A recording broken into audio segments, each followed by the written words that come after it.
എത്ര മരുന്ന് കഴിച്ചിട്ടും നമ്മുടെ അസുഖത്തിന് യാതൊരു മാറ്റവുമില്ല. നമ്മൾ വീണ്ടും വീണ്ടും മരുന്ന് കഴിക്കുന്നു, ഡോസ് കൂട്ടി കൂട്ടി കഴിക്കുന്നു. അതിൻ്റെ സൈഡ് എഫക്റ്റ് കാരണം മറ്റു അസുഖങ്ങളും വരുന്നു.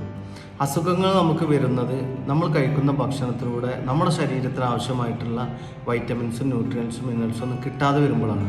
നമുക്ക് തന്നെ ചിന്തിച്ചാൽ അറിയാം നമ്മളിന്ന് കഴിക്കുന്ന ഭക്ഷണം ഏത് രീതിയിലാണെന്നുള്ളത്. അതിൻ്റെ ഇടയ്ക്ക് ഫാസ്റ്റ് ഫുഡ് മറ്റുപോലത്തെ ഫുഡുകളും നമ്മൾ കഴിക്കുമ്പോൾ അത് നമ്മുടെ ശരീരത്തിൽ കഴിയുമ്പോൾ നമ്മുടെ ശരീരത്തിന് വേണ്ടതായിട്ടുള്ള ഒന്നും കിട്ടുന്നില്ല, അനാവശ്യമായിട്ടുള്ള ഒരുപാട് സാധനങ്ങൾ കിട്ടുന്നുണ്ട്. അപ്പം നല്ല ഭക്ഷണം കഴിക്കാറുണ്ട്, നല്ല വെജിറ്റബിളും നല്ല ഫ്രൂട്ട്സൊക്കെ നമ്മൾ കഴിക്കുന്നുണ്ടാവും ഒരു പക്ഷേ ഇന്ന് കഴിക്കുന്ന നമുക്ക് മാർക്കറ്റിൽ അവൈലബിൾ ആയി കിട്ടുന്ന വെജിറ്റബിളും ഫ്രൂട്ട്സും ഒന്നും നല്ലതാണെന്ന് നമുക്ക് ഉറപ്പുവരുത്താൻ കഴിയില്ല. അതായത് കെമിക്കൽ അടിച്ചിട്ടുള്ളതാണ്. ഒരുപാട് കെമിക്കൽസും മറ്റു കീടനാശിനികളും തെളിച്ചിട്ട് കിട്ടുന്ന ഫ്രൂട്ട്സും വെജിറ്റബിളാണ് നമ്മൾ കഴിക്കുന്നത്.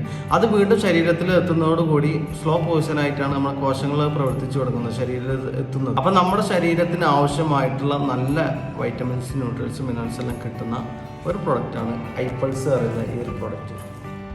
ഇത് നമ്മൾ രാവിലെ 30 ml, രാത്രി 30 ml നമ്മൾ ഉപയോഗിക്കുകയാണെന്നുണ്ടെങ്കിൽ നമ്മുടെ കോശത്തിന്, നമ്മുടെ ശരീരത്തിന് ആവശ്യമായിട്ടുള്ള garden fresh 3.5 kilo vegetable, fruits, nuts കഴിച്ച ഗുണമാണ് നമ്മുടെ ശരീരത്തിന് കിട്ടുന്നത്.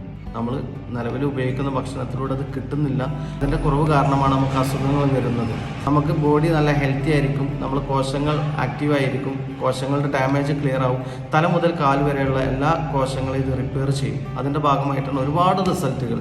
ലക്ഷങ്ങൾ ചിലവഴിച്ചിട്ടും ഹോസ്പിറ്റലിൽ പോയിട്ട് ലക്ഷങ്ങൾ ചിലവഴിച്ചിട്ടും കിട്ടാത്ത പല റിസൾട്ടുകളും ഈ ഐപ്പൾസ് 2 മാസം 3 മാസം കഴിക്കുന്നതിലൂടെ കിട്ടുന്നുണ്ട്. അപ്പോൾ നിങ്ങൾക്കും ഐപ്പൾസ് ഉപയോഗിക്കാം.